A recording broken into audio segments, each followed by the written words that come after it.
Chapter 5 આનુવંશિકતા અને ભિન્નતાના સિદ્ધાંતો. Principles of inheritance and variation. મેન્ડલના આનુવંશિકતાના નિયમો. Mendel's laws of inheritance. 19મી સદીના મધ્યમાં આનુવંશિકતાને સમજવા માટે પ્રગતિ થઈ શકી.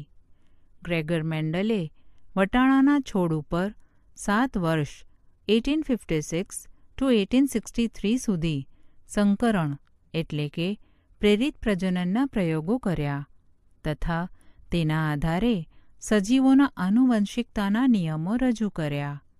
મેન્ડલના આનુવંશિક સંસાધનો દરમિયાન સૌ પ્રથમ આંકડાકીય પૃથ્થકરણ અને ગાણિતિક તર્કનો ઉપયોગ જીવવિજ્ઞાનની સમસ્યાઓના સમાધાન શોધવા માટે થયો.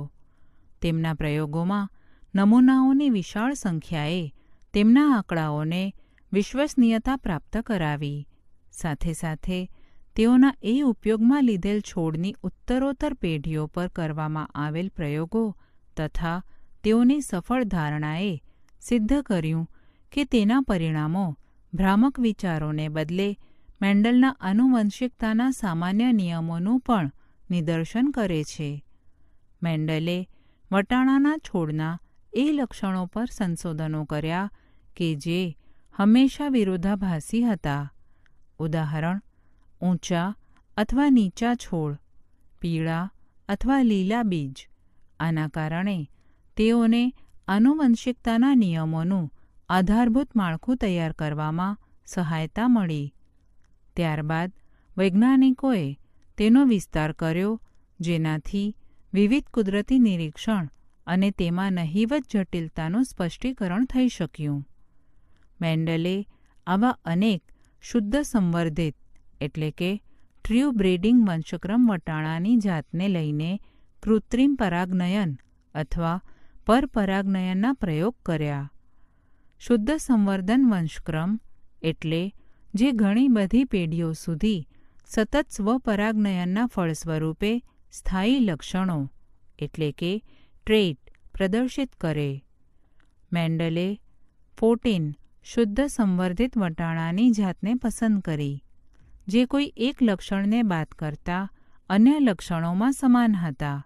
તેમાંથી પસંદ કરેલા કેટલાક વિરોધાભાસી લક્ષણો જેવા કે ગોળ અથવા ખરબચડા બીજ, પીળા અથવા લીલા બીજ, ફૂલેલી અને સંકુચિત શીંગ, લીલી અથવા પીળી શીંગ, ઊંચા અથવા નીચા છોડ હતા.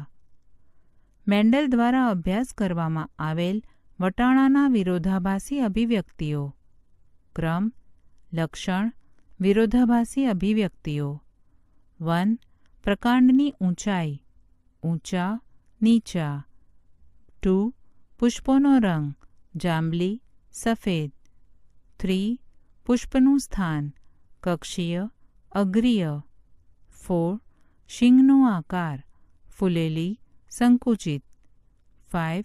શીંગનો રંગ, લીલો, પીળો. 6. બીજનો આકાર, ગોળ, ખરબચડો. 7. બીજનો રંગ, પીળો, લીલો. એક જનીનનું વારસાગત એક સંકરણ પ્રયોગ. ઇનહેરિટન્સ ઓફ વન જીન.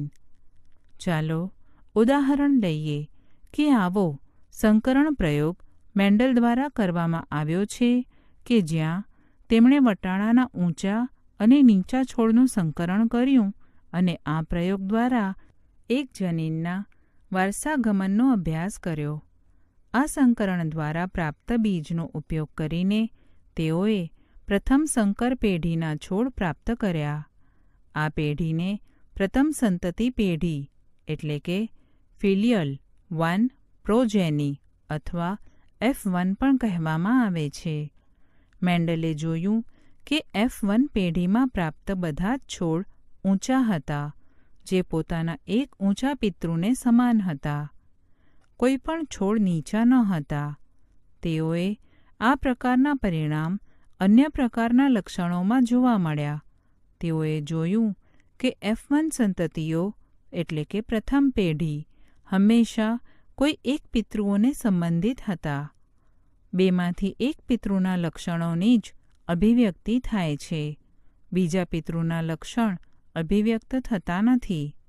મેન્ડલે F1માં પ્રાપ્ત બધા જ ઊંચા છોડનું સ્વફલન કરાવ્યું અને તેને જોઈને આશ્ચર્ય થયું કે F2 પેઢીમાં કેટલાક પ્રાપ્ત છોડ નીચા હતા, જે લક્ષણ F1 પેઢીમાં જોવા મળ્યું ન હતું, જે હવે પ્રદર્શિત થયું. F2 પેઢીમાં નીચા છોડનું પ્રમાણ 1/4 એટલે કે 25% હતું, જ્યારે F2 પેઢીમાં 3/4 એટલે કે 75% છોડ ઊંચા હતા. ઊંચા અને નીચા છોડના લક્ષણો તેના પિતૃ છોડને સમાન હતા અને તેમાં કોઈપણ પ્રકારનું સંમિશ્રણ ન હતું, અર્થાત બધા ઊંચા હતા અથવા નીચા હતા. કોઈપણ છોડ આ બે ઊંચાઈની વચ્ચેની ઊંચાઈનો ન હતો. અન્ય લક્ષણોનો અભ્યાસ કર્યો, તેમાં પણ તેઓએ આવા જ પરિણામો પ્રાપ્ત થયા, એટલે કે F1 પેઢીમાં માત્ર એક જ પિતૃના લક્ષણો પ્રદર્શિત થયા, જ્યારે F2 પેઢીમાં બંને લક્ષણો 3:1 પ્રમાણમાં અભિવ્યક્ત થયા. વિરોધાભાસી લક્ષણોમાં બંને F1 અથવા F2 સ્તર પર કોઈપણ પ્રકારના સંમિશ્રિત જોવા મળ્યા નહીં. આ અવલોકનોના આધારે મેન્ડલે સૂચિત કર્યું કે કોઈ બાબત સ્થાયી સ્વરૂપમાં પિતૃમાંથી સંતતિમાં જન્યુઓના માધ્યમ દ્વારા ઉત્તરોત્તર પેઢીઓમાં વહન પામે છે. તેમણે આ બાબતને કારકો એટલે કે ફેક્ટર્સ તરીકે ઓળખાવ્યા. આજે જેને આપણે જનીનો એટલે કે જીન્સ તરીકે ઓળખીએ છીએ, એટલે કે જનીનો આનુવંશિકતાના એકમો છે. જનીનો સજીવોમાં નિશ્ચિત લક્ષણોની અભિવ્યક્તિ માટેની માહિતી ધરાવે છે. જનીનો કે વિરોધાભાસી અભિવ્યક્તિઓની જોડનું સંકેતન કરે છે, તેને વૈકલ્પિક કારક એટલે કે એલીલ કહે છે, એટલે કે તે જનીનનું થોડુંક ભિન્ન સ્વરૂપ છે. જો આપણે મૂળાક્ષરીય સંકેતોનો પ્રત્યેક જનીન માટે ઉપયોગ કરીએ તો મોટી લિપિને F1 તબક્કામાં વ્યક્ત થતી અભિવ્યક્તિ માટે લેવી અને નાની લિપિને અન્ય વ્યક્ત થતી અભિવ્યક્તિ માટે ઉપયોગમાં લેવી. ઉદાહરણ તરીકે, ઊંચાઈના લક્ષણમાં ઊંચી અભિવ્યક્તિ માટે T અને નીચી અભિવ્યક્તિ માટે Tનો ઉપયોગ થાય છે. T અને T એકબીજાના એલીલ છે. બીજા શબ્દોમાં, છોડમાં ઊંચાઈ માટેની અલીલ જોડ આ પ્રકારે હશે: TT અથવા TT. મેન્ડલે એ પણ સાબિત કર્યું કે શુદ્ધ સંવર્ધિત વટાણાની ઊંચી અથવા નીચી જાતમાં અલીલ જોડ સમયુગ્મી ક્રમશઃ TT અથવા TT હશે, જ્યાં TT અને TTને છોડના જનીન પ્રકાર જીનોટાઇપ અને ઊંચા નીચા જેવા વર્ણાત્મક શબ્દોને સ્વરૂપ પ્રકાર ફિનોટાઇપ કહેવામાં આવે છે. જો કોઈ છોડનો જનીન પ્રકાર TT હોય તો તેનો સ્વરૂપ પ્રકારનું શું હશે? મેન્ડલે જોયું કે F1 વિષમયુગ્મી TTનો સ્વરૂપ પ્રકાર દેખાવમાં બિલકુલ TT પિતૃને સમાન હોય છે. એટલા માટે તેમણે સૂચવ્યું કે અસમાન કારકોની જોડમાંથી કોઈ એક કારક બીજા કારક ઉપર પ્રભાવી થઈ જાય છે. જેમ કે F1માં તેને પ્રભાવી કારક અને બીજાને પ્રચ્છન્ન કારક કહે છે. આવા કિસ્સામાં T ઊંચાઈ માટેનું કારક એ T નીચા વામનતા માટેનું કારક જે પ્રચ્છન્ન છે તેના પર પ્રભાવી છે. બીજા અન્ય લક્ષણોની જોડનો તેઓએ અભ્યાસ કર્યો, તેમાં પણ આ જ પ્રાપ્ત થયું. પ્રભાવિતા એટલે કે પ્રભુતા, ડોમિનન્સ અને પ્રચ્છન્નતા રિસેસિવની સંકલ્પનાને યાદ રાખવા માટે આ જ અનુકૂળ અને તર્કસંગત રહેશે કે મોટા એટલે કે કેપિટલ અને નાના એટલે કે સ્મોલ અક્ષરોનો પ્રયોગ કરવામાં આવે. ઊંચા માટે T અને નીચા માટે D અક્ષરનો ઉપયોગ ન કરવો, કારણ કે એ યાદ રાખવું કઠિન થશે કે શું ટી અને ડી એક જનીન એલના લક્ષણ અલીલ છે કે નથી.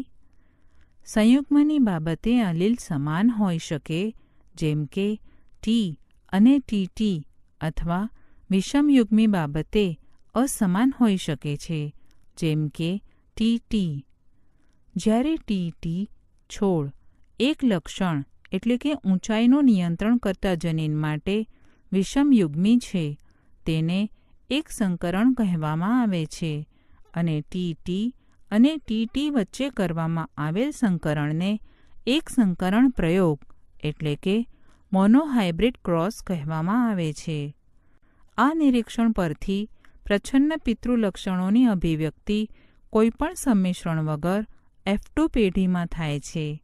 આપણે એ તારણ કાઢી શકીએ કે જ્યારે અર્ધીકરણ દરમિયાન ઊંચા અને નીચા છોડ જન્યુઓનું નિર્માણ કરે છે, ત્યારે પિતૃજોડના અલીલ એકબીજાથી અલગ થાય અથવા વિશ્લેષણ પામે છે અને માત્ર એક જ અલીલ જન્યુમાં પ્રવેશે છે. અલીલ્સનું આ વિશ્લેષણ યાદચ્છિક એટલે કે રેન્ડમ હોય છે અને જન્યુમાં કોઈ એક અલીલ હોવાની સંભાવના 50% હોય છે. આ સંકર પ્રયોગોના પરિણામો પરથી પ્રસ્થાપિત થઈ ચૂક્યું છે.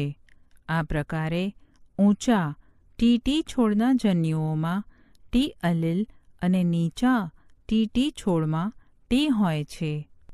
ફલન દરમિયાન આ બે અલીલ ટી એક પિતૃમાંથી પરાગના માધ્યમ દ્વારા અને ટી બીજા પિતૃમાંથી અંડકોષના માધ્યમથી આવીને જોડાણ પામીને એવા યુગ્મનજનું નિર્માણ કરે છે, જેમાં એક ટી અલીલ અને બીજો ટી અલીલ હોય છે.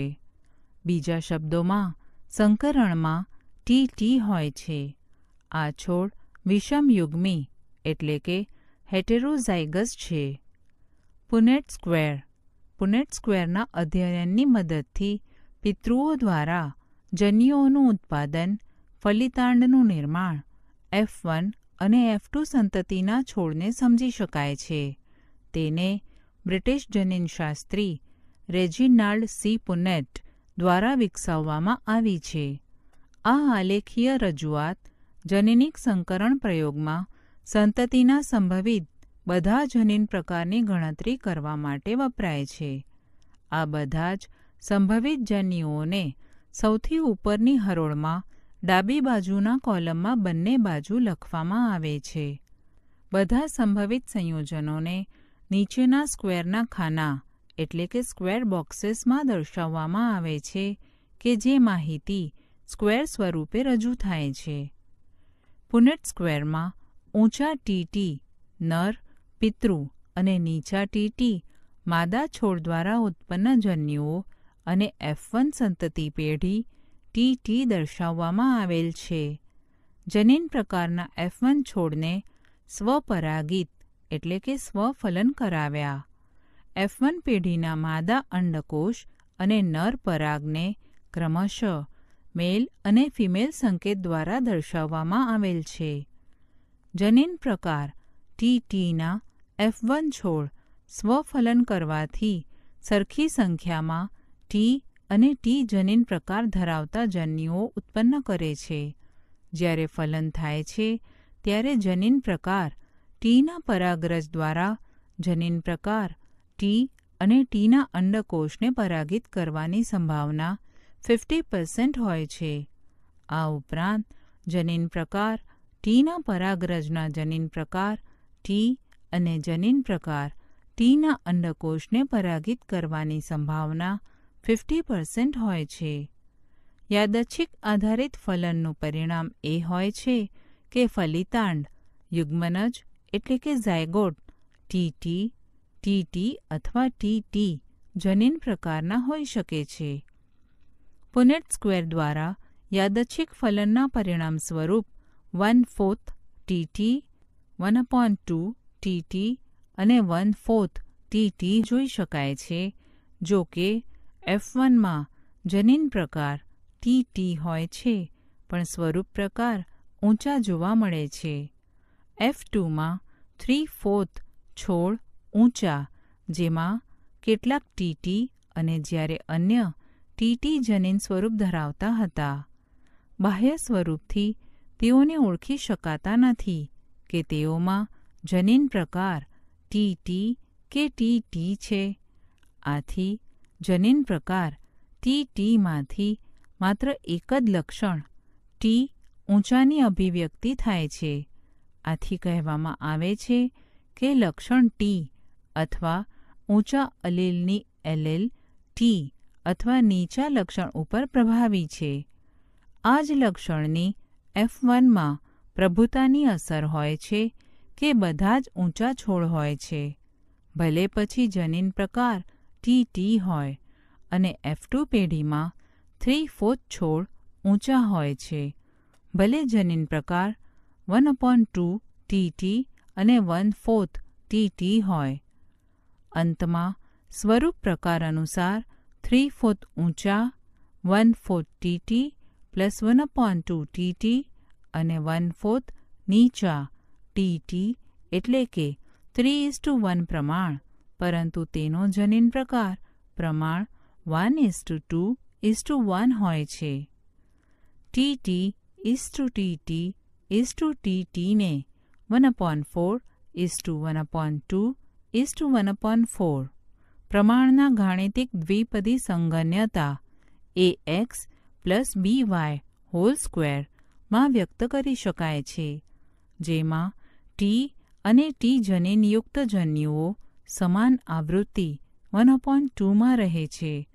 આ પદને નીચે પ્રમાણે વિસ્તૃત કરી શકાય છે: 1/2t plus 1/2² is equal to 1/2t plus 1/2t into 1/2t plus 1/2t is equal to 1/4tt plus 1/2tt plus 1/4tt. મેન્ડલે F2 છોડને સ્વફલન કરાવ્યા અને જોયું કે F3 અને F4 પેઢીઓમાં F2ના નીચા છોડ માત્ર નીચા જ ઉત્પન્ન થાય છે. તેણે એ તારણ મેળવ્યું કે નીચાનો જનીન પ્રકાર સમયુગ્મી એટલે કે હોમોઝાયગસ ટીટી હતો. તમે શું વિચારો છો, જો તેણે બધા F2ના ઊંચા છોડને સ્વપરાગિત કર્યા હોત તો તેને શું જોવા મળ્યું હશે? ઉપરના ફકરા પરથી સ્પષ્ટ થાય છે કે ગણિતીય સંભાવનાના પ્રયોગો દ્વારા જનીન પ્રકાર પ્રમાણની ગણતરી કરી શકાય છે, પરંતુ માત્ર પ્રભાવી લક્ષણના સ્વરૂપ પ્રકારને જોઈને જનીન પ્રકારની સંરચનાનું જ્ઞાન સંભવ થઈ શકતું નથી. ઉદાહરણ તરીકે, F1 અથવા F2ના ઊંચા છોડનો જનીન પ્રકાર ટીટી અથવા ટીટી છે એવું અનુમાન થઈ શકતું નથી. એટલા માટે F2ના ઊંચા છોડનો જનીન પ્રકારના નિર્ધારણ માટે મેન્ડલે F2ના ઊંચા છોડને નીચા છોડ સાથે સંકરણ કરાવ્યું. આને કસોટી સંકરણ એટલે કે ટેસ્ટ ક્રોસ કહે છે. લાક્ષણિક કસોટી સંકરણમાં પ્રભાવી સ્વરૂપ પ્રકાર ધરાવતા સજીવ, અહીં વટાણાના છોડ, પ્રભાવી સ્વરૂપ પ્રકાર દર્શાવે છે અને જેનો જનીન પ્રકાર નક્કી કરવાનો છે તેને પ્રચ્છન્ન છોડ સાથે સ્વફલન કરાવવામાં આવ્યું. સજીવોના જનીન પ્રકાર નક્કી કરવા માટે આવા સંકરણની સંતતિઓનું વિશ્લેષણ કરી શકાય છે. લાક્ષણિક કસોટી સંકરણના પરિણામ દર્શાવવામાં આવ્યા છે, જ્યાં જાંબલી રંગના પુષ્પ W સફેદ રંગના પુષ્પ W પર પ્રભાવી છે. પુનેટ સ્ક્વેરનો ઉપયોગ કરીને કસોટી સંકરણમાં સંતતિના સ્વરૂપ પ્રકારને ઓળખવાનો પ્રયાસ કરો. તમને કેવા પ્રમાણ પ્રાપ્ત થશે? આ કસોટી સંકરણના જીનોટાઇપનો ઉપયોગ કરીને શું તમે કસોટી સંકરણની એક સામાન્ય વ્યાખ્યા આપી શકો છો? એક સંકરણ પ્રયોગના પોતાના નિરીક્ષણોના આધારે મેન્ડલે તેના વારસાગમનના આધારે અને તેની સમજણના આધારે બે સામાન્ય નિયમો રજૂ કર્યા. આજે આ નિયમો આનુવંશિકતાના સિદ્ધાંતો અથવા નિયમો એટલે કે principles or lose of inheritance કહેવાય છે. પ્રથમ નિયમ અથવા પ્રભુતાનો નિયમ લોઝ ઓફ ડોમિનન્સ અને બીજો નિયમ અથવા વિશ્લેષણ નિયમ લો ઓફ સેગ્રીતાનો નિયમ લો ઓફ ડોમિનન્સ. 1. લક્ષણોનું નિર્ધારણ કારકો નામના સ્વતંત્ર એટલે કે વિભક્ત ડિસ્ક્રિટ એકમો દ્વારા થાય છે. 2. કારકો જોડમાં હોય છે. 3. જો કારકની જોડના બે કારકો અસમાન હોય તો તેમાંથી એક કારક બીજા કારક પર પ્રભાવી હોય છે, એટલે એક પ્રભાવી અને બીજું પ્રચ્છન્ન હોય છે. F1માં માત્ર એક પિતૃના લક્ષણનું અભિવ્યક્ત થવું તથા F2માં બંને પિતૃના લક્ષણોનું અભિવ્યક્ત થવું પ્રભુતાના નિયમ દ્વારા સમજાવી શકાય છે. F2માં 3:1નું પ્રમાણ કેવી રીતે પ્રાપ્ત થાય છે એ પણ સ્પષ્ટ સમજાય છે. વિશ્લેષણનો નિયમ લોઝ ઓફ સેગ્રીગેશન. આ નિયમ એ તથ્ય પર આધારિત છે કે એલીલ એકબીજા સાથે મિશ્રિત એટલે કે ભેગા થયા વગર સાથે રહે છે અને F2 પેઢીમાં બંને લક્ષણોની પુનઃ અભિવ્યક્તિ થઈ જાય છે, ભલે પછી તે પૈકી એક F1 પેઢીમાં અભિવ્યક્ત થતું ન હોય. પિતૃમાં બંને અલીલ આવેલા હોય છે. જન્યુઓના નિર્માણ સમયે કારકો એકબીજાથી અલગ પડે છે અને તે પૈકીનું એક જ કારક જન્યુકોષમાં દાખલ થાય છે. સમયુગ્મી પિતૃ એટલે કે હોમોઝાયગસ પેરેન્ટ દ્વારા ઉત્પન્ન થતા બધા જ જન્યુઓ સમાન હોય છે, જ્યારે વિષમયુગ્મી પિતૃ એટલે કે હેટેરોઝાયગસ પેરેન્ટ્સ દ્વારા બે પ્રકારના જન્યુઓ ઉત્પન્ન થાય છે, જેમાં પ્રત્યેકમાં એક એક એલીલ સરખા પ્રમાણમાં હોય છે. અપૂર્ણ પ્રભુતા ઇનકમ્પ્લીટ ડોમિનન્સ. જ્યારે વટાણા પરનો પ્રયોગ અન્ય વનસ્પતિઓમાંના અન્ય લક્ષણોની અભિવ્યક્તિ સંદર્ભમાં પુનરાવર્તિત કરવામાં આવ્યો ત્યારે ખબર પડી કે ક્યારેક F1માં એવા સ્વરૂપ પ્રાપ્ત થયા છે જે બે પૈકી કોઈ પિતૃ સાથે મળતા આવતા નથી અને તેઓ વચગાળાના મળે છે. શ્વાન પુષ્પ એટલે કે ડોગ ફ્લાવર, સ્નેપડ્રેગન અથવા એન્ટેરિનમ સ્પીસીસ અપૂર્ણ પ્રભુતાના દ્રષ્ટાંતને સમજવા માટેનું શ્રેષ્ઠ ઉદાહરણ છે. શુદ્ધ સંવર્ધિત લાલ પુષ્પ RR અને શુદ્ધ સંવર્ધિત સફેદ પુષ્પ RR વચ્ચે સંકરણ કરાવવામાં આવ્યું. પરિણામ સ્વરૂપે F1 પેઢી ગુલાબી પુષ્પ RR વાળી પ્રાપ્ત થઈ, જ્યારે આ F1 સંતતિનું સ્વફલન કરાવવામાં આવ્યું તેના પરિણામોનું પ્રમાણ 1 RR લાલ 1 RR ગુલાબી 1 RR સફેદ હતું. અહીં જનીન પ્રકાર પ્રમાણ એ જ હતું જે કોઈપણ એક મેન્ડેલિયન એક સંકરણના પ્રયોગમાં સંભવિત હતું, પરંતુ સ્વરૂપ પ્રકાર પ્રમાણ 3:1 પ્રભાવી પ્રચ્છન્ન પ્રમાણ બદલાઈ ગયું હતું. આ ઉદાહરણમાં R કારક એ R કારક પર સંપૂર્ણ પ્રભાવી ન રહ્યું.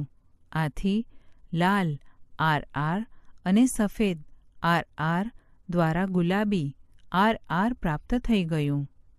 પ્રભાવિતાની સંકલ્પનાનું સ્પષ્ટીકરણ explanation of the concept of dominance. પ્રભાવિતા વાસ્તવમાં શું છે? કેટલાક એલીલ પ્રભાવી અને કેટલાક પ્રચ્છન્ન કેમ હોય છે? આ પ્રશ્નોને સમજવા માટે આપણે જનીનના કાર્યને સમજવું પડે.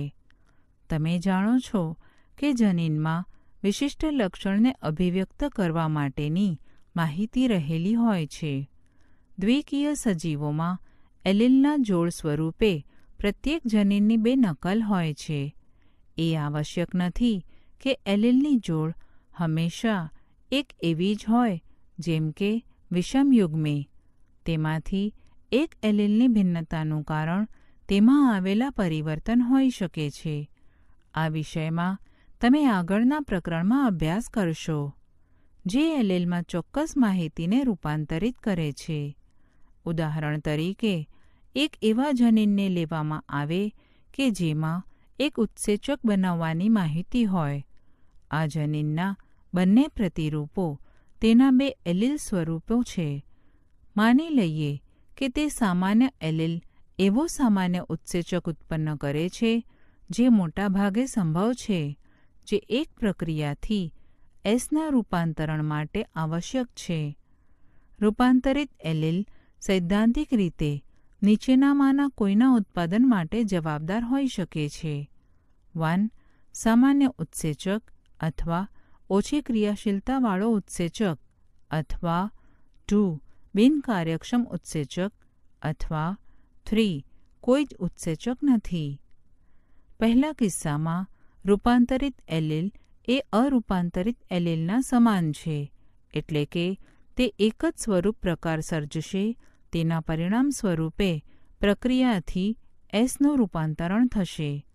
આ પ્રકારના એલીલની જોડ ખૂબ જ સામાન્ય છે, પણ એલીલ જો બિનકાર્યક્ષમ ઉત્સેચક અથવા ઉત્સેચક ઉત્પન્ન નથી કરતા તો સ્વરૂપ પ્રકાર પર અસર થઈ શકે છે. સ્વરૂપ પ્રકાર અથવા લક્ષણો અરૂપાંતરિત એલીલના કાર્ય ઉપર નિર્ભર રહે છે. સામાન્યતઃ અરૂપાંતરિત એટલે કે કાર્યકારી એલીલ વાસ્તવિક સ્વરૂપ પ્રકારનું પ્રતિનિધિત્વ કરે છે, તે પ્રભાવી હોય છે, તથા રૂપાંતરિત એલીલ મુખ્યત્વે પ્રચ્છન્ન એલીલ હોય છે. આ ઉદાહરણમાં પ્રચ્છન્ન એલીલના અભિવ્યક્ત થવાથી ઉત્સેચક બનતો જ નથી, અથવા બને તો કાર્યક્ષમ હોતો નથી. સહપ્રભાવિતા, કોડોમિનન્સ. અત્યાર સુધી આપણે એ સંકરણોની ચર્ચા કરી રહ્યા હતા કે જ્યાં F1 2 પિતૃઓમાંથી કોઈ એકને મળતો આવે. પ્રભુતા અથવા વચ્ચેના લક્ષણોવાળો અપૂર્ણ પ્રભુતા. પરંતુ સહપ્રભાવિતા એવી ઘટના છે જેમાં F1 પેઢી બંને પિતૃઓને મળતી આવે છે. તેનું એક ઉદાહરણ ABO મનુષ્યમાં રુધિર જૂથનું નિર્ધારણ કરવાવાળા વિભિન્ન પ્રકારના રક્તકણો છે. ABO રુધિર જૂથનું નિયંત્રણ I જનીન કરે છે.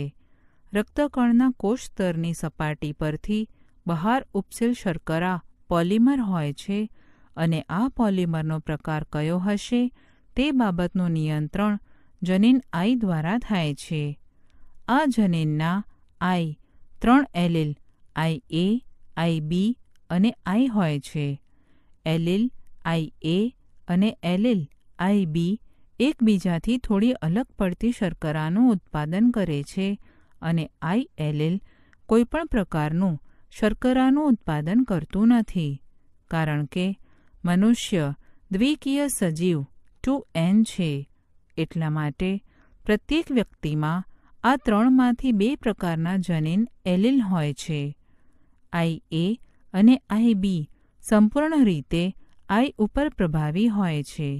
એટલે જ્યારે IA અને I બંને હાજર હોય ત્યારે ફક્ત IA અભિવ્યક્ત થાય છે, કારણ કે કોઈ I પણ શર્કરા ઉત્પન્ન કરતું નથી. અને જ્યારે IB અને I હાજર હોય ત્યારે IB અભિવ્યક્ત થાય છે, પણ જ્યારે IA અને IB બંને હાજર હોય ત્યારે બંને પોતપોતાની શર્કરાની અભિવ્યક્તિ કરે છે. આ ઘટના જ સહપ્રભાવિતા છે. આ કારણે રક્તકણોમાં A અને B બંને પ્રકારની શર્કરા હોય છે. ભિન્ન પ્રકારના એલીલ હોવાને કારણે 6 સંયોજનો સંભવ બને છે. આ પ્રકાર ABO રુધિર જૂથના 6 વિભિન્ન જનીન પ્રકાર શક્ય એટલે કે જીનોટાઇપ્સ બનશે. સ્વરૂપ પ્રકાર ફેનોટાઇપ્સ કેટલા થશે? કોષ્ટક.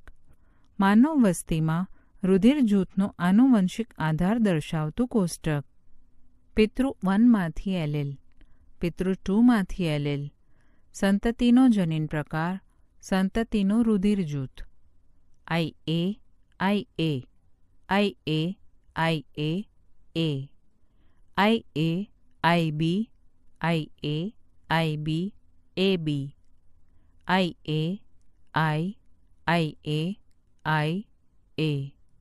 IB, IA, IA, IB, AB, IB, IB, IB, IB, B, IB, I, IB, I, B, I, O. તમે હવે એ સમજી ગયા હશો કે ABO રુધિર જૂથ બહુવૈકલ્પિક કારકો મલ્ટિપલ એલિલ્સનું પણ શ્રેષ્ઠ ઉદાહરણ રજૂ કરે છે. તમે જોઈ શકો છો કે અહીં 2 થી વધુ એટલે કે 3 એલિલ એક જ લક્ષણને નિયંત્રિત કરે છે, પરંતુ વ્યક્તિમાં 2 જ એલિલ હાજર રહી શકે છે. તેથી જ્યારે કોઈ વસ્તીનો અભ્યાસ કરવામાં આવે ત્યારે જ બહુવિકલ્પી કારકો વિશે જાણી શકાય છે. ક્યારેક એક જનીન એક કરતાં વધુ અસર સર્જે છે. ઉદાહરણ તરીકે, વટાણાના બીજમાં સ્ટાર્ચના સંશ્લેષણનું નિયંત્રણ એક જનીન કરે છે. તેમાં 2 એલિલ B અને B હોય છે. સામાન્ય રીતે સ્ટાર્ચનું સંશ્લેષણ BB સમયુગ્મો દ્વારા થાય છે અને આ પ્રકારે મોટા કદના સ્ટાર્ચ કણો મંડલ સ્ટાર્ચ ગ્રેન્સ ઉત્પન્ન થાય છે. તેનાથી વક્રીતા ધરાવે છે અને તેથી નાના કદના સ્ટાર્ચ કણોનું ઉત્પાદન કરે છે. પરિપક્વતા બાદ BB બીજ ગોળ હોય છે અને BB બીજ ખરબચડા હોય છે. વિષમયુગ્મી ગોળ બીજ ઉત્પન્ન થાય છે એટલે લાગે છે કે બી પ્રભાવી, પરંતુ BB બીજમાં સ્ટાર્ચકણ કદ મધ્યસ્થી બને છે. તેથી જો BB બીજમાં ઉત્પન્ન થતા સ્ટાર્ચ કણના કદને સ્વરૂપ પ્રકાર કદ માનવામાં આવે છે, તો આ દૃષ્ટિકોણથી આ એલિલ અપૂર્ણ પ્રભુતા દર્શાવે છે.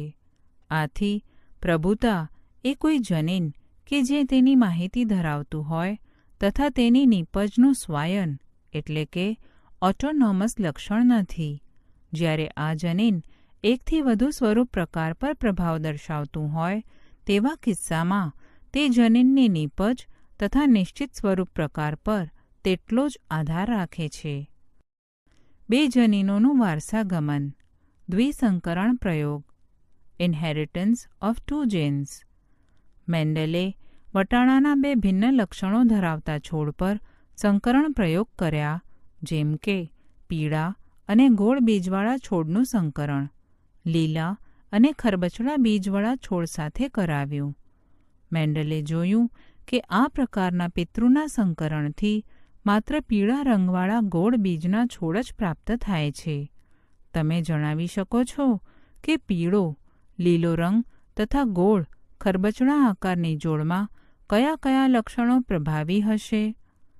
પીળો રંગ એ લીલા રંગ ઉપર તથા ગોળ આકાર એ ખરબચડા ઉપર પ્રભાવી છે, જ્યારે પીળા તેમજ લીલા અને ગોળ તેમજ ખરબચડા અને બીજવાળા છોડની વચ્ચે અલગ અલગ એક સંકરણ કરાવવામાં આવ્યું તો તેના પરિણામો પરથી પણ તમને આ જ તારણ જાણ્યું છે.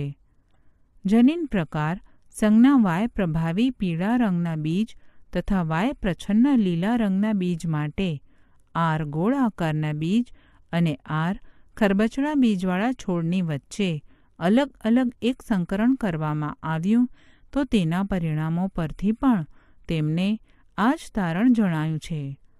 જનીન પ્રકાર Y સંજ્ઞા પ્રભાવી પીળા રંગના બીજ તથા Y પ્રચ્છન્ન લીલા રંગના બીજ માટે R ગોળ આકારના બીજ અને R ખરબચડા બીજ આકાર માટે પ્રયોગ કરવામાં આવે તો પિતૃના જનીન પ્રકાર આ પ્રકારે લખી શકાય: RR YY અને RRYY.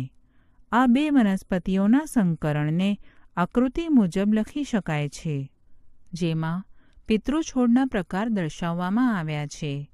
ફલન થવાથી જન્યુ RY અને RY મળીને F1 સંકર RR YY ઉત્પન્ન કરે છે.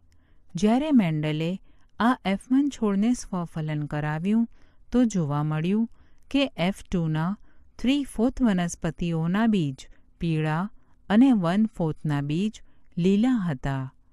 પીળો અને લીલો રંગ 3:1 પ્રમાણમાં વિશ્લેષણ પામે છે. આ જ પ્રકારે ગોળ અને ખરબચડા બીજનો આકાર પણ 3:1 પ્રમાણમાં વિશ્લેષણ પામે છે, એક સંકરણ પ્રયોગની જેમ.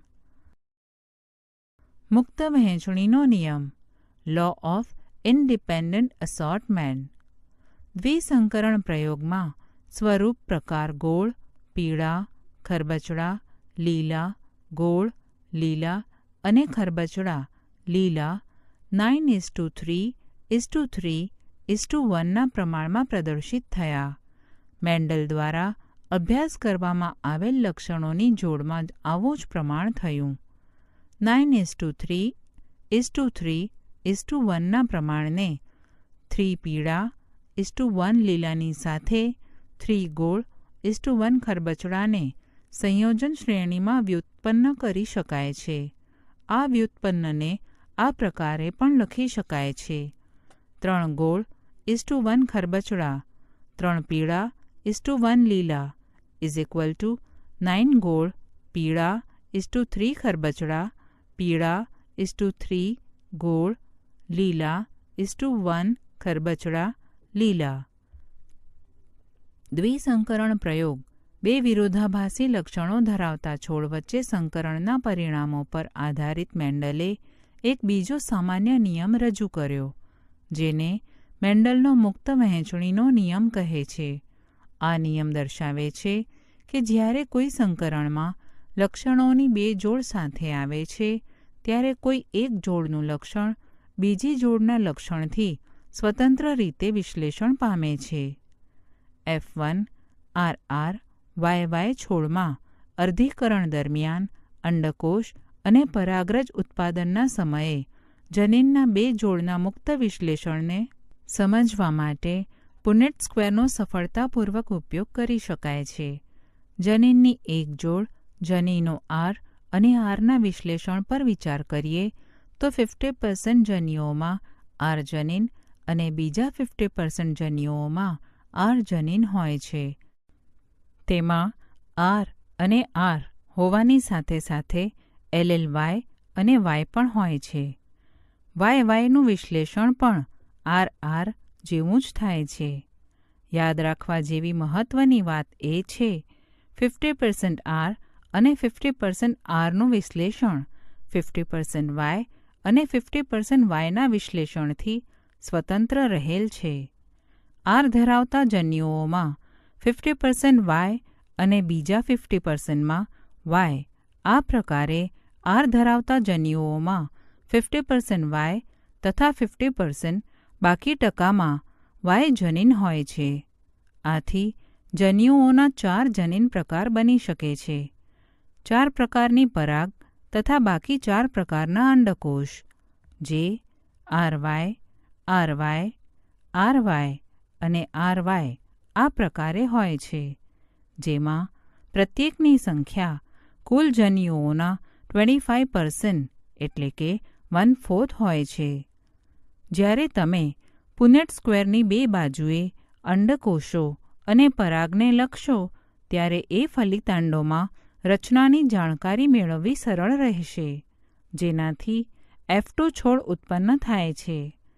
જો 16 સ્ક્વેર હોય તો કેટલા સ્વરૂપ પ્રકાર અને જનીન પ્રકાર બની શકશે? આનુવંશિકતાનો રંગસૂત્રીયવાદ, ક્રોમોઝોમલ થિયરી ઓફ ઇનહેરિટન્સ. મેન્ડલે તેનું લક્ષણોની આનુવંશિકતા ઉપરનું કાર્ય 1865માં પ્રકાશિત કરેલ, તેમ છતાં કેટલાય કારણોસર 1900ની સાલ સુધી અજાણ રહ્યું. પ્રથમ, એ દિવસોમાં સંચાર વ્યવહાર સરળ ન હતો હાલની જેમ, જેનાથી તેઓના કાર્યને બહોળો પ્રચાર મળ્યો નહીં. બીજું, જનીનો અથવા મેન્ડલની ભાષામાં કારકો માટે એ સંકલ્પના આપી કે તે લક્ષણોના નિયંત્રણની સ્થાયી તેમજ અલગ એકમોના સ્વરૂપે છે તથા તેના નિયંત્રણની સંકલ્પના અર્થાત એવો એલેલ કે જે એકબીજા સાથે સંમિશ્રિત થતા નથી. આ બાબત મેન્ડલના સમકાલીનોને સ્વીકાર્ય ન હતી, કારણ કે તેઓ પ્રકૃતિની વિવિધતા રૂપે પરિચિત હતા. ત્રીજું, એ સમયે જીવવિજ્ઞાનીઓને મેન્ડલનો જૈવ ઘટનાના પૃથ્થકરણ માટે ઉપયોગમાં લીધેલ ગણિત આધારિત અભિગમ સંપૂર્ણ નવો અને કેટલાક જીવવિજ્ઞાનીઓ દ્વારા અસ્વીકાર્ય હતો. અંતમાં ભલે મેન્ડલનું કાર્ય એ અંકિત કરતું હોય કે કારક એટલે કે જનીન વિભક્ત એકમો હોય છે, છતાં પણ તે તેની હાજરીનું ભૌતિક પ્રમાણ આપી શક્યા નહોતા. તે એ પણ ન બતાવી શક્યા કે તે દ્રવ્યોના બનેલા હોય છે. 1900માં 3 વૈજ્ઞાનિકો દ વ્રીસ, કોરેન્સ અને શેરમાર્ક એ સ્વતંત્ર સ્વરૂપે લક્ષણોની આનુવંશિકતા સંબંધી મેન્ડલના પરિણામોનું પુનઃ સંશોધન કર્યું. એ સમયે સૂક્ષ્મદર્શનની તકનીકીમાં પ્રગતિ પણ થઈ રહી હતી અને વૈજ્ઞાનિકો કાળજીપૂર્વક કોષ વિભાજન જોવામાં સમર્થ થઈ ચૂક્યા હતા.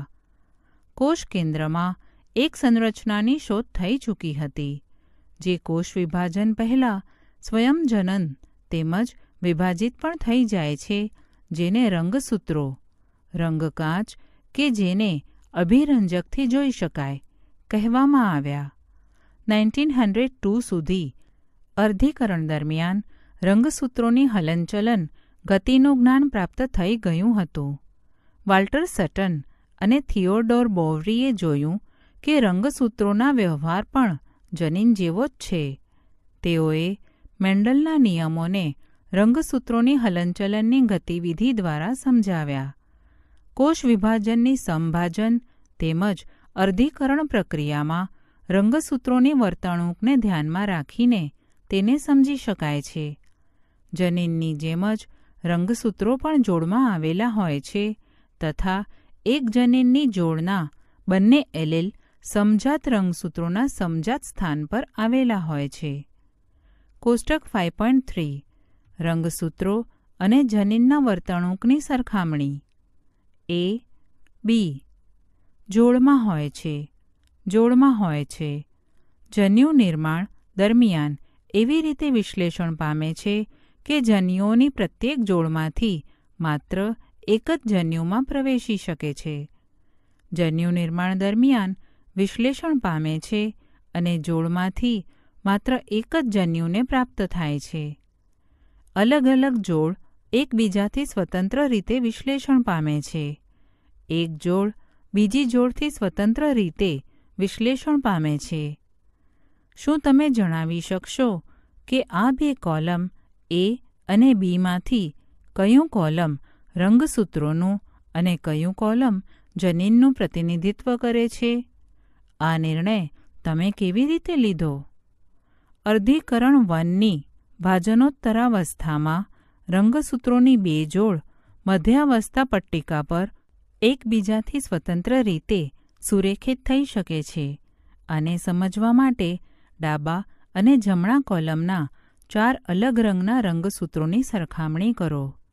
ડાબા કોલમમાં સંભાવના 1 નારંગી અને લીલા એક સાથે વિશ્લેષણ પામે છે, પરંતુ જમણી બાજુના કોલમ સંભાવના 2 માં નારંગી રંગસૂત્રો લાલ રંગસૂત્રો સાથે વિશ્લેષણ પામી રહ્યું છે.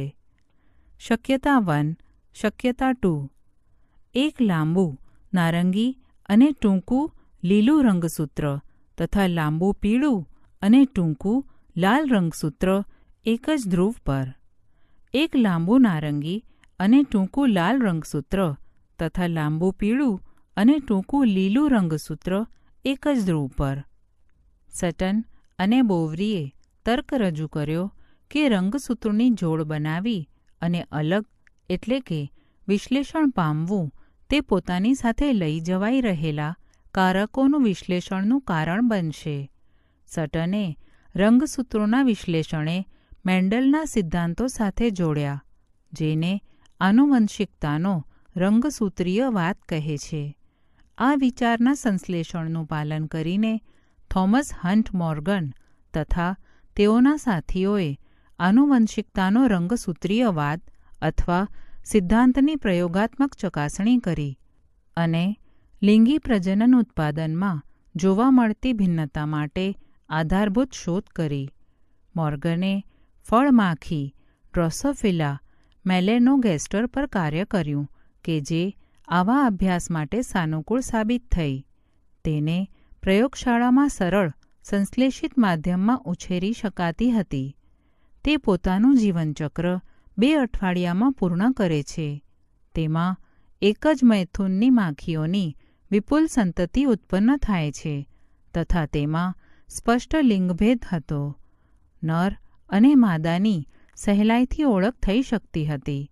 સાથે તેઓમાં આનુવંશિક વિવિધતાઓના અનેક પ્રકાર હતા, જે સૂક્ષ્મદર્શક યંત્રના લો પાવરમાં પણ જોઈ શકાતા હતા.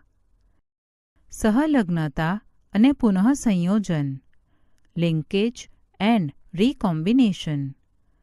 લિંગ સંકલિત જનીનોના અભ્યાસ માટે મોર્ગને ડ્રોસોફિલામાં ઘણા બધા દ્વિસંકરણ પ્રયોગ કર્યા. આ મેન્ડલ દ્વારા વટાણામાં કરવામાં આવેલા દ્વિસંકરણ પ્રયોગ જેવા જ હતા.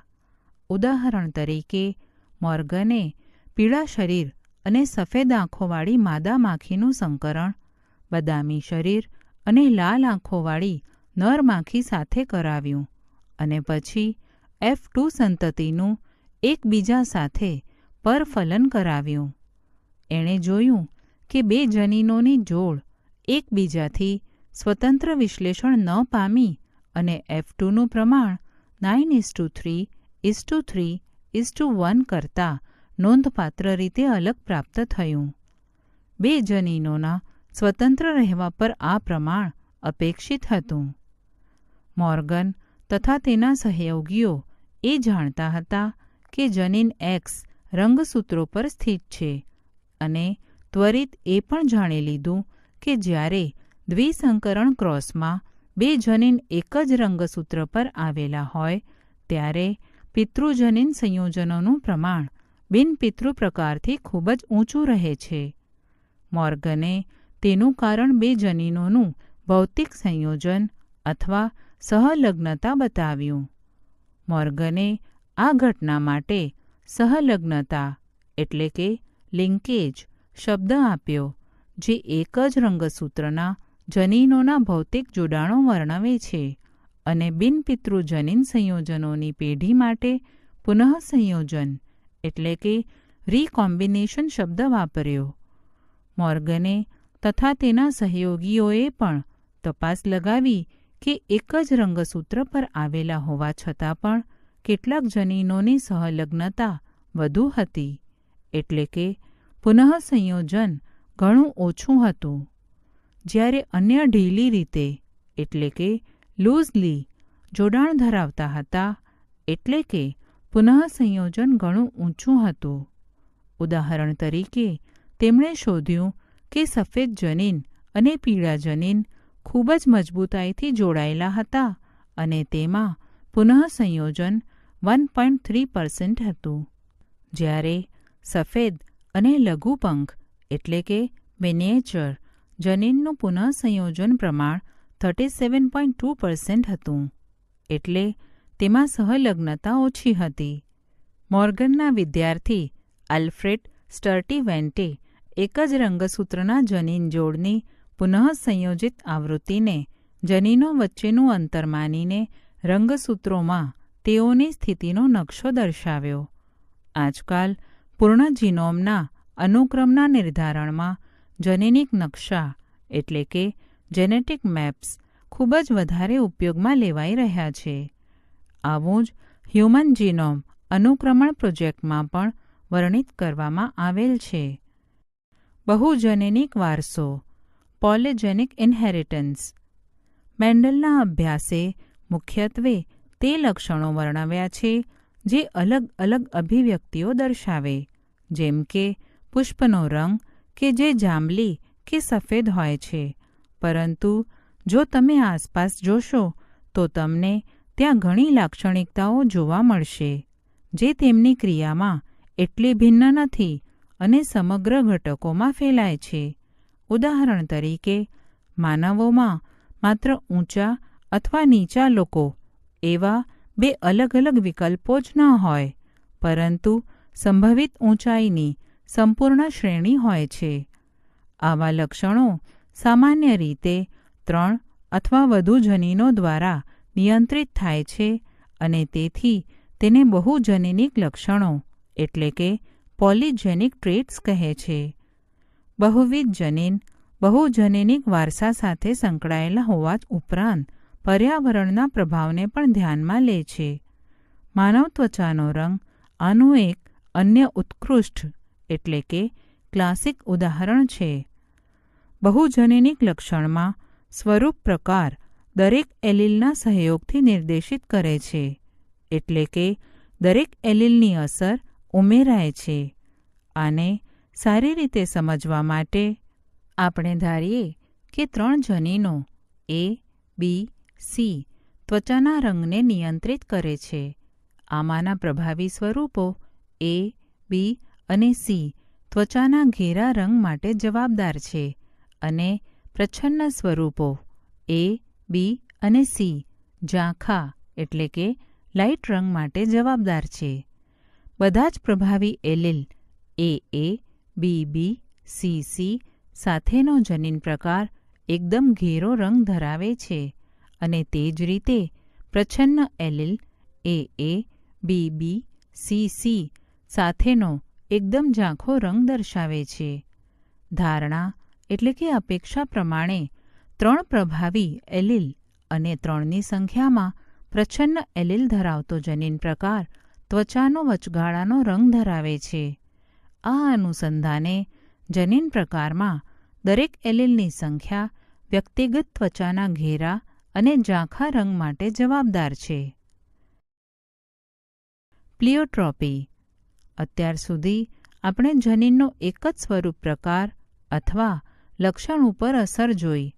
જો કે હવે એવા ઉદાહરણો જોઈએ કે જેમાં એકલ જનીન એક કરતાં વધારે સ્વરૂપલક્ષી અભિવ્યક્તિ દર્શાવે છે. આવા જનીનને પ્લિયોટ્રોપિક જનીન એટલે કે પ્લિયોટ્રોપિક જીન કહે છે. મોટાભાગના કિસ્સામાં પ્લિયોટ્રોપીની પ્રક્રિયા અંતર્ગત જનીનની અસર ચયાપચયિક પથ એટલે કે પાથવેઝ ઉપર થાય છે કે જે વિવિધ સ્વરૂપ પ્રકારો તરફ દોરી જાય છે. ફિનાઇલ કીટોન્યુરિયા રોગ તેનું ઉદાહરણ છે, જે માનવમાં જોવા મળે છે. આ રોગ થવાનું કારણ ફિનાઇલ એલેનિન હાઇડ્રોક્સાઇલેઝ ઉત્સેચક માટે સંકેતન કરતા જનીનની વિકૃતિ છે. એકલ જનીન વિકૃત. માનસિક મંદતા અને વાળ તથા ત્વચાના રંજક કણોમાં ઘટાડાને દર્શાવતી સ્વરૂપલક્ષી અભિવ્યક્તિ દ્વારા આપોઆપ દેખાઈ આવે છે. નિશ્ચયન સેક્સ ડિટર્મિનેશન. લિંગ નિશ્ચયનની ક્રિયાવિધિ હંમેશ માટે જનીનશાસ્ત્રીઓ માટે એક કોયડો બની રહી. જનીનિક અથવા રંગસૂત્રીય ક્રિયાવિધિ દ્વારા લિંગ નિર્ધારણના પ્રારંભિક સંકેત કીટકો પર કરવામાં આવેલા શરૂઆતના પ્રયોગો પરથી પ્રાપ્ત થયા. વાસ્તવમાં અનેક કીટકો પર કોષીય નિરીક્ષણોએ લિંગ નિશ્ચયનના જનીનિક અથવા રંગસૂત્રીય આધારનો વિકાસ કર્યો. હેન્કિંગે 1891માં કેટલાક કીટકોમાં શુક્રકોષ જનનની વિભિન્ન અવસ્થાઓમાં એક વિશેષ કોષ કેન્દ્રીય સંરચનાની ઓળખ મેળવી. તેઓએ એ પણ જોયું કે 50% શુક્રકોષમાં શુક્રકોષ જનન પછી આ સંરચના જોઈ શકાય છે, જ્યારે બાકીના 50%માં આ સંરચના જોવા મળતી નથી. હેન્કિંગે આ સંરચનાને એક્સ-કાય એટલે કે એક્સ બોડી નામ આપ્યું, પરંતુ તે તેના મહત્ત્વને સમજાવી ન શક્યા. અન્ય વૈજ્ઞાનિકોએ શોધકાર્યોથી એ નિષ્કર્ષ આપ્યો કે હેન્કિંગનું એક્સ-કાય વાસ્તવમાં રંગસૂત્ર જ હતું. એટલા માટે તેને એક્સ રંગસૂત્ર તરીકે ઓળખવામાં આવ્યું. એ પણ જોવામાં આવ્યું કે ઘણા બધા કીટકોમાં લિંગ નિશ્ચયનની ક્રિયાવિધિ XO પ્રકારની હોય છે, અર્થાત બધા જ અંડકોષોમાં અન્ય રંગસૂત્રો, દૈહિક રંગસૂત્રો સિવાય એક વધારાનું રંગસૂત્ર પણ હોય છે. બીજી બાજુ કેટલાક શુક્રકોષોમાં આ X રંગસૂત્ર હોય છે, જ્યારે કેટલાકમાં હોતું નથી. X રંગસૂત્ર રહિત શુક્રકોષ દ્વારા ફલિત અંડકોષ માદા બની જાય છે, અને જો X રંગસૂત્ર રહિત શુક્રકોષ વડે ફલિત થાય તો તે નર બની જાય છે. શું તમે વિચારો છો કે નર અને માદા બંનેમાં રંગસૂત્રોની સંખ્યા સરખી હોય છે? આ X રંગસૂત્રની લિંગ નિશ્ચયનમાં ભૂમિકા હોવાથી તેને લિંગી રંગસૂત્ર એટલે કે સેક્સ ક્રોમોઝોમ નામ આપવામાં આવ્યું. બાકીના બીજા રંગસૂત્રોને દૈહિક રંગસૂત્રો એટલે કે ઓટોઝોમ્સ નામ આપવામાં આવ્યું. તીતીઘોડો XO પ્રકારના લિંગી નિશ્ચયનનું ઉદાહરણ છે. તેમાં નરમાં X દૈહિક રંગસૂત્રો સિવાય એક X રંગસૂત્ર આવેલું હોય છે, જ્યારે માદામાં X રંગસૂત્રની એક જોડ આવેલી હોય છે. આ નિરીક્ષણોની પ્રેરણાથી લિંગ નિશ્ચયનની નિશ્ચયને સમજવા માટે અન્ય ઘણી બધી જાતિઓમાં પણ તેની શોધ કરવામાં આવી. ઘણા કીટકો અને મનુષ્ય સહિત સ્તનધારીઓમાં XY પ્રકારનું લિંગ નિશ્ચયન જોવા મળ્યું, જ્યાં નર અને માદા બંનેમાં રંગસૂત્રોની સંખ્યા સરખી હોય છે. નરમાં એક રંગસૂત્ર X હોય છે, પરંતુ તેનું જોડીદાર સ્પષ્ટ નાનું હોય છે, જેને Y રંગસૂત્ર કહેવાય છે. દૈહિક રંગસૂત્રોની સંખ્યા નર અને માદા બંનેમાં સરખી હોય છે.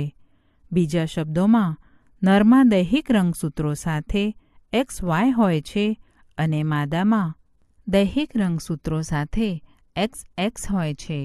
ઉદાહરણ તરીકે, મનુષ્ય તથા ડ્રોસોફિલામાં નરમાં દૈહિક રંગસૂત્રો ઉપરાંત એક X અને એક Y રંગસૂત્રો હોય છે, જ્યારે માદામાં દૈહિક રંગસૂત્રો ઉપરાંત એક જોડ X રંગસૂત્ર હોય છે. ઉપરની સમજૂતીમાં તમે બે પ્રકારના લિંગ નિશ્ચયન એટલે XO પ્રકાર અને XX પ્રકારનો અભ્યાસ કર્યો. બંનેમાં નર બે પ્રકારના જન્યુઓનું નિર્માણ કરે છે. A. X રંગસૂત્ર રહિત અથવા સહિત. B. કેટલાક જન્યુઓમાં X રંગસૂત્ર અને કેટલાકમાં Y રંગસૂત્ર. આ પ્રકારની લિંગી નિશ્ચયન ક્રિયાવિધિને નર વિષમ યુગ્મકતા મેલ હેટેરોગેમેટી કહેવાય છે. કેટલાક અન્ય સજીવોમાં જેમ કે પક્ષીઓમાં અલગ પ્રકારનું લિંગ નિશ્ચયન જોવા મળ્યું. આ પ્રક્રિયામાં રંગસૂત્રની કુલ સંખ્યા નર અને માદા બંનેમાં સરખી હોય છે, પરંતુ માદા દ્વારા લિંગી રંગસૂત્રો દ્વારા બે ભિન્ન પ્રકારના જન્યુઓનું નિર્માણ થાય છે. એટલે કે માદામાં વિષમ યુગ્મતા ફિમેલ હેટેરોગેમેટી જોવા મળે છે. અગાઉ વર્ણવેલા લિંગ નિશ્ચયનથી વિશિષ્ટ પદ્ધતિના ઉદ્દેશથી પક્ષીઓમાં લિંગી રંગસૂત્રોને Z અને W રંગસૂત્ર વડે દર્શાવ્યા છે, જ્યારે નરમાં દૈહિક રંગસૂત્રો ઉપરાંત Z રંગસૂત્રની એક જોડ આવેલી છે. મનુષ્યમાં લિંગ નિશ્ચયન સેક્સ ડિટર્મિનેશન ઇન હ્યુમન. જેમ કે પહેલાં સમજાવવામાં આવ્યું કે મનુષ્યમાં લિંગ નિશ્ચયન XY પ્રકારનું હોય છે. કુલ 23 જોડ રંગસૂત્રોમાંથી 22 જોડ નર અને માદામાં બિલકુલ એક સમાન હોય છે, જેને દૈહિક રંગસૂત્રો કહેવાય છે.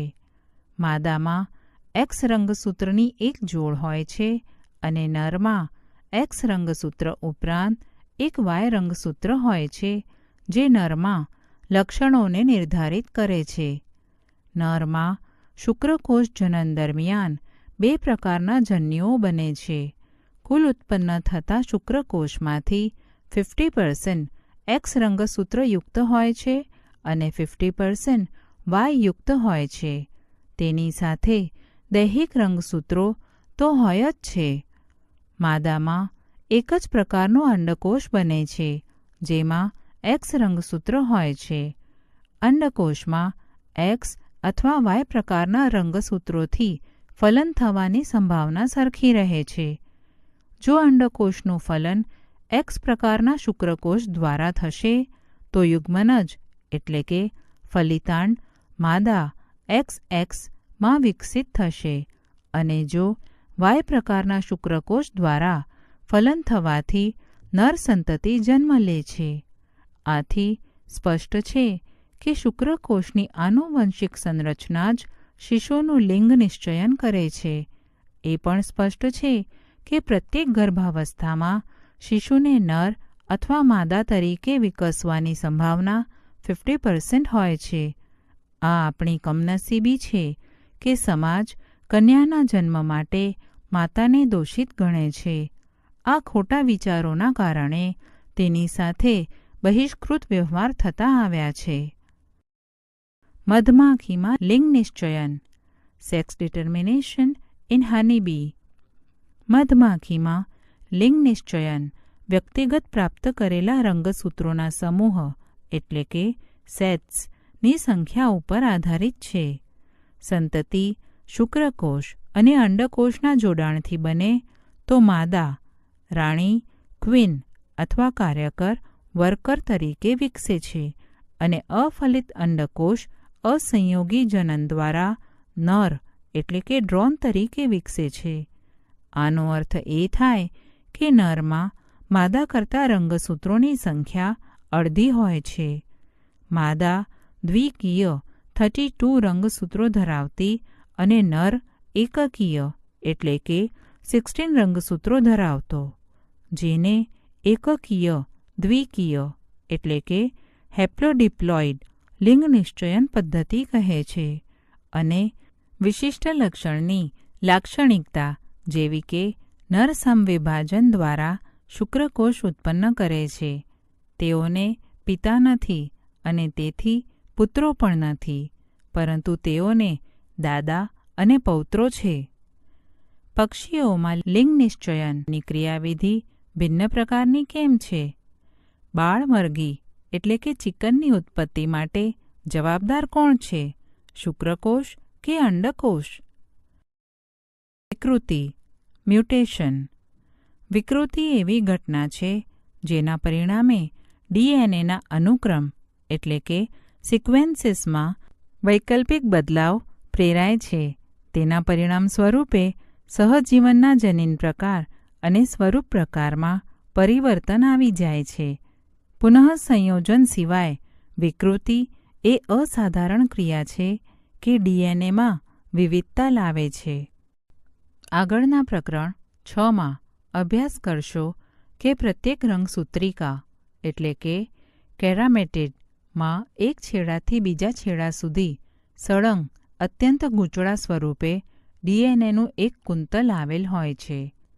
ડીએનએ ખંડનો લોપ અથવા દ્વિગુણન એટલે કે ઇન્સર્શન ઓર ડુપ્લિકેશન રંગસૂત્રોમાં ફેરફાર પ્રેરે છે, કેમ કે જનીન રંગસૂત્રોમાં સ્થિત માનવામાં આવે છે. એટલા માટે રંગસૂત્રોમાં થતો ફેરફાર અસાધારણ તથા વિપથને જન્મ આપે છે. આવા રંગસૂત્રીય વિપથન કેન્સર કોષોમાં સામાન્ય રીતે જોવા મળે છે.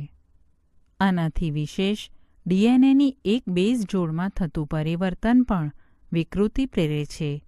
તેને પોઇન્ટ મ્યુટેશન કહે છે. આ પ્રકારની વિકૃતિનું જાણીતું ઉદાહરણ સિકલ સેલ એનિમિયા છે. ડીએનએની વધારે બેઝ જોડીનો લોપ કે દ્વિગુણન ફ્રેમ શિફ્ટ મ્યુટેશન ઉત્પન્ન કરે છે. આ સ્તરે વિકૃતિની ક્રિયાવિધિની ચર્ચા વિષયવસ્તુની બહાર છે. વિકૃતિ અનેક રાસાયણિક તથા ભૌતિક કારકો દ્વારા થાય છે. તેને મ્યુટાજન્સ નામ આપવામાં આવ્યું છે. પારજાંબલી કિરણો સજીવોમાં વિકૃતિ પેદા કરે છે તે મ્યુટાજન છે. જનનિક અનિયમિતતાઓ. Genetic disorders. વંશવાળી પૃથ્થકરણ, પેડિગ્રી એનાલિસિસ. માનવ સમાજમાં આનુવંશિક વિકારની વાત પહેલાંના સમયથી ચાલી આવી છે. તેનો આધાર હતો કે કેટલાક કુટુંબોમાં વિશિષ્ટ લક્ષણોની આનુવંશિકતા મેન્ડલના કાર્યના પુનઃ સંશોધન પછી મનુષ્યમાં વારસાગત લક્ષણોના અનુકરણીય નમૂનાના પૃથ્થકરણની શરૂઆત થઈ. એ સ્પષ્ટ છે કે વટાણામાં, છોડ અને અન્ય સજીવોમાં કરવામાં આવેલ તુલનાત્મક સંકરણ પ્રયોગ મનુષ્યમાં સંભવ નથી. એટલા માટે એક જ વિકલ્પ રહી જાય છે કે વિશિષ્ટ લક્ષણની આનુવંશિકતાના સંદર્ભે વંશના ઇતિહાસનો અભ્યાસ કરવામાં આવે. માનવ કુટુંબમાં અનેક પેઢીઓ સુધી કોઈપણ એક લક્ષણની નોંધ રાખવાની બાબતને વંશાવળી પૃથ્થકરણ કહે છે. વંશાવળી પૃથ્થકરણમાં વંશવૃક્ષ એટલે કે ફેમિલી ટ્રી તરીકે વિશેષ લક્ષણનું પેઢી દર પેઢી વિશ્લેષણ કરવામાં આવે છે. માનવ જનીન વિદ્યામાં વંશાવળી અભ્યાસ એક મહત્વપૂર્ણ ઉપકરણ હોય છે, જેનો વિશેષ લક્ષણ, અસામાન્યતા અથવા રોગની તપાસ કરવા માટે ઉપયોગ કરવામાં આવે છે. વંશાવળી પૃથ્થકરણમાં ઉપયોગમાં લેવાતા કેટલાક સંકેતોને આકૃતિમાં દર્શાવવામાં આવ્યા છે. જેમ કે તમે આ પ્રકરણમાં અભ્યાસ કર્યો કે કોઈપણ સજીવનું પ્રત્યેક લક્ષણ રંગસૂત્રમાં આવેલા ડીએનએ પરના એક અથવા બીજા જનીન દ્વારા નિયંત્રિત થાય છે. ડીએનએ આનુવંશિક માહિતીનું વાહક છે અને તે કોઈપણ પરિવર્તન વગર એક પેઢીમાંથી બીજી પેઢીમાં સ્થાનાંતરિત થાય છે. હા, ક્યારેક પરિવર્તન અથવા રૂપાંતરણ પણ થતા રહેતા હોય છે. આ પ્રકારના પરિવર્તનને વિકૃતિ એટલે કે મ્યુટેશન કહેવાય છે. મનુષ્યમાં કેટલાક વિકાર એવા જોવા મળ્યા છે કે જેનો સંબંધ રંગસૂત્ર અથવા જનીનના પરિવર્તન એટલે કે બદલાવ પર હોય છે. મેન્ડેલિયન અનિયમિતતાઓ, મેન્ડેલિયન ડિસઓર્ડર્સ. વ્યાપક રીતે જનીનિક અનિયમિતતાઓને બે જૂથમાં મૂકી શકાય છે: મેન્ડેલિયન અનિયમિતતા અને રંગસૂત્રીય અનિયમિતતા. મેન્ડેલિયન અનિયમિતતા એ છે કે જેમાં કોઈ એક જનીનમાં રૂપાંતર અથવા વિકૃત થાય. આ વિકાર એ એક જ ક્રિયાવિધિ દ્વારા સંતતિમાં ઉતરે છે, જેનો અભ્યાસ આનુવંશિકતાના સિદ્ધાંતમાં કરવામાં આવેલ છે. આ પ્રકારની મેન્ડેલિયન અનિયમિતતાઓની આનુવંશિકતાના ઉદાહરણોને કોઈ કુટુંબમાં વંશાવળી પૃથ્થકરણ દ્વારા શોધી શકાય છે.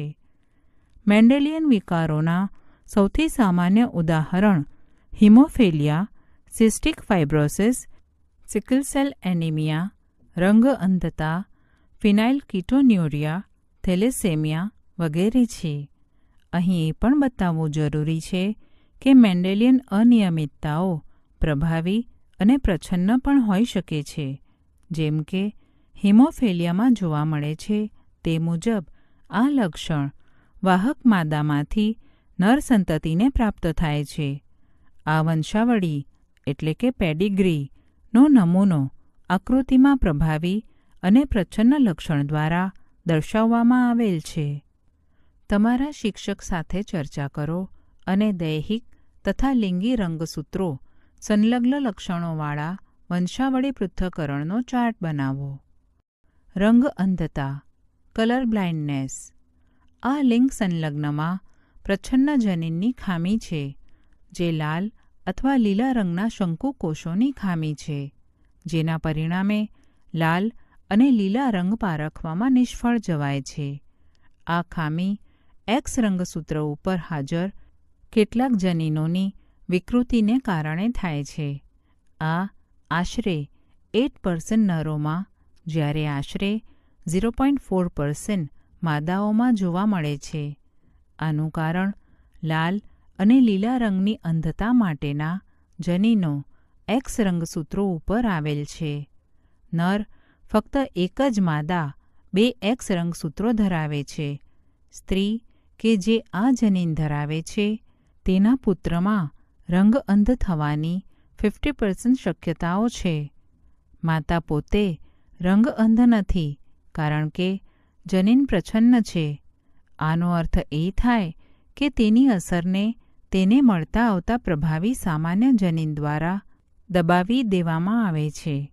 સામાન્ય સંજોગોમાં પુત્રી રંગ અંધ હોતી નથી જ્યાં સુધી તેની માતા વાહક અને તેણીના પિતા રંગ અંધ હોય. હિમોફિલિયા આ લિંગ સંકલિત પ્રચ્છન્ન રોગનો વ્યાપક અભ્યાસ થઈ ચૂક્યો છે, જેમાં સામાન્ય વાહક માદાથી અમુક નર સંતતિમાં ફેલાવો થાય છે. આ રોગ રુધિર ગંઠાવવાની ક્રિયા સંબંધિત છે, જેમાં એકલ પ્રોટીન અસરગ્રસ્ત થાય છે. આ પ્રોટીન એક પ્રોટીન શૃંખલાનો અંશ માત્ર હોય છે.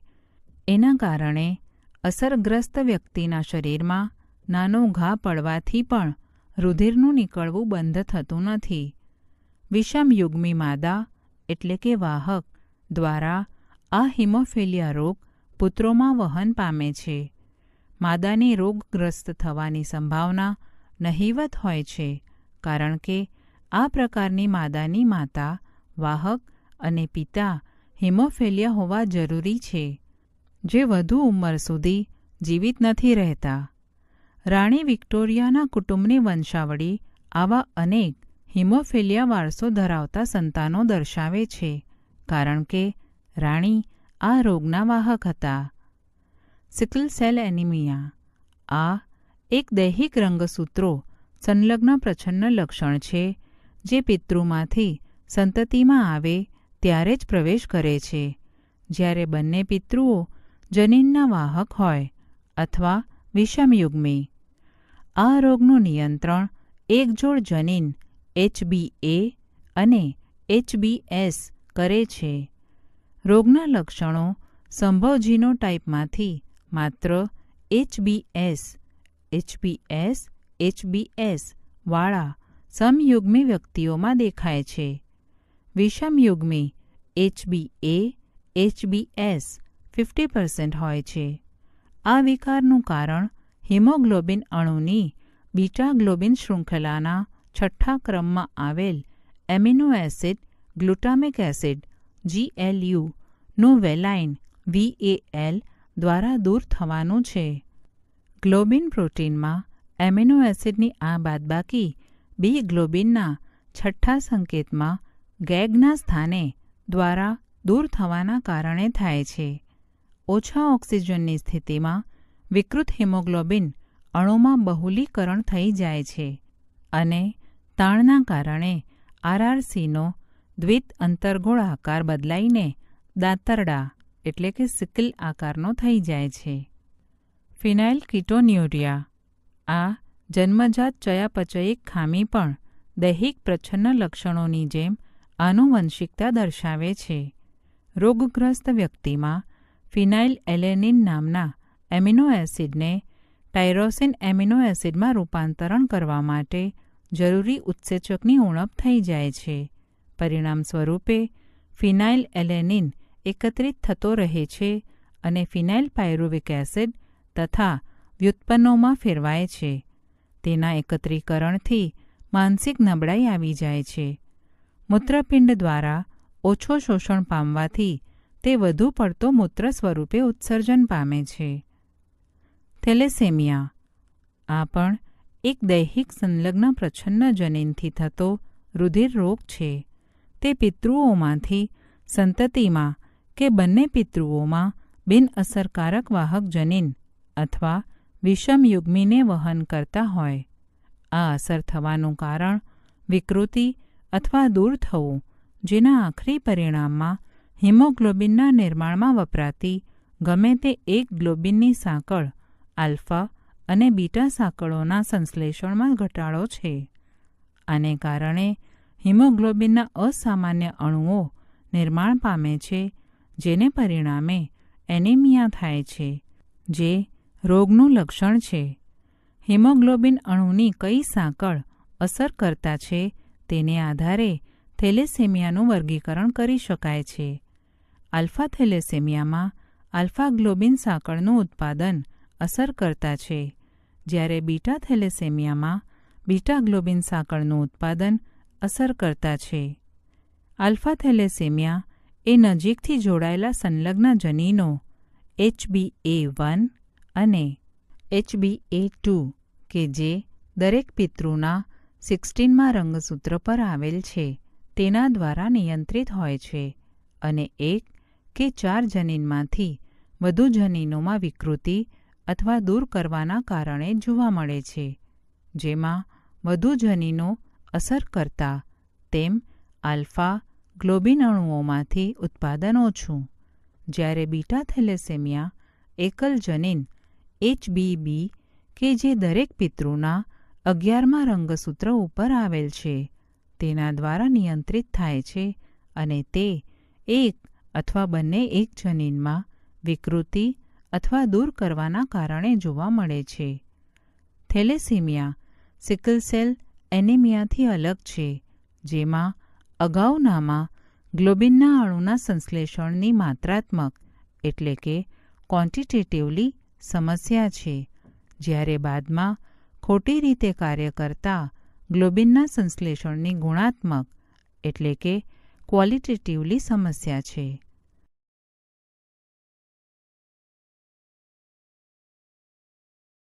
રંગસૂત્રીય અનિયમિતતાઓ ક્રોમોઝોમલ ડિસઓર્ડર્સ. એક અથવા વધારે રંગસૂત્રોની ગેરહાજરી અથવા વધારે રંગસૂત્રોની અસામાન્ય ગોઠવણીથી રંગસૂત્રીય અનિયમિતતાઓ થાય છે. કોષ વિભાજનના સમયે રંગસૂત્રિકાઓનું વિશ્લેષણ ન થવાના કારણે રંગસૂત્રોનો વધારો કે ઘટાડો થઈ જાય છે, જેને એન્યુપ્લોઇડી કહે છે. ઉદાહરણ તરીકે 21મી જોડના રંગસૂત્રોમાં વધારાના એક રંગસૂત્રના કારણે ડાઉન સિન્ડ્રોમ થાય છે. તેવી જ રીતે એક્સ રંગસૂત્ર ગુમાવવાના કારણે સ્ત્રીઓમાં ટર્નર સિન્ડ્રોમ થાય છે. કોષ વિભાજનની અંત્યાવસ્થા પછી કોષરસ વિભાજન એટલે કે સાઇટોકાઇનેસિસ ન થવાના કારણે સજીવોમાં રંગસૂત્રોનું આખું જૂથ વધી જાય છે, જેને પોલિપ્લોઇડી કહે છે. આ અવસ્થા વનસ્પતિઓમાં મુખ્યત્વે જોવા મળે છે. મનુષ્યમાં કુલ રંગસૂત્રોની સંખ્યા 46 23 જોડ છે. તેમાંથી 22 જોડ દૈહિક રંગસૂત્રો હોય છે અને એક જોડ લિંગી રંગસૂત્ર હોય છે. ક્યારેક ક્યારેક વ્યક્તિમાં રંગસૂત્રની એક વધારાની જોડ ઉમેરાઈ જાય છે અથવા ક્યારેક રંગસૂત્રની એક જોડની ઘટ પડે છે.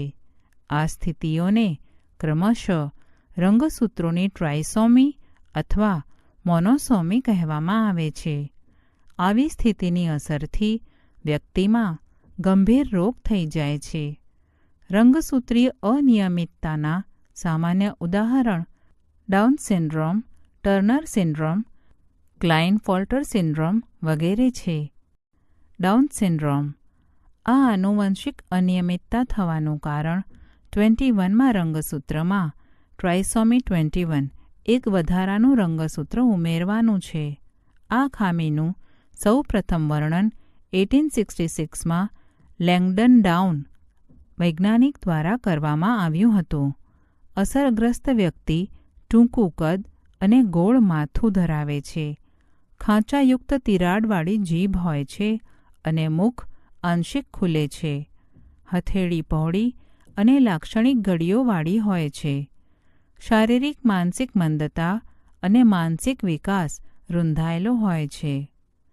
ક્લાઇનફોલ્ટર્સ સિન્ડ્રોમ આ આનુવંશિક વિકારનું કારણ એક વધારાનું એક્સ રંગસૂત્ર છે, જેના કારણે કેરિયોટાઇપમાં 47 XXY રંગસૂત્રો થઈ જાય છે. આવી વ્યક્તિ સંપૂર્ણ રીતે પુરુષ હોય છે, પરંતુ માદાના લક્ષણો સ્તનનો વિકાસ એટલે કે અલ્પવિકસિત સ્તન ગાયનેકોમેસ્ટિક પણ અભિવ્યક્ત થાય છે. આવી વ્યક્તિ વંધ્ય હોય છે. ટર્નર્સ સિન્ડ્રોમ આ પ્રકારના વિકારનું કારણ એક એક્સ રંગસૂત્રની ગેરહાજરી છે, એટલે કે 45 રંગસૂત્રો જેમાં XO સ્થિતિ.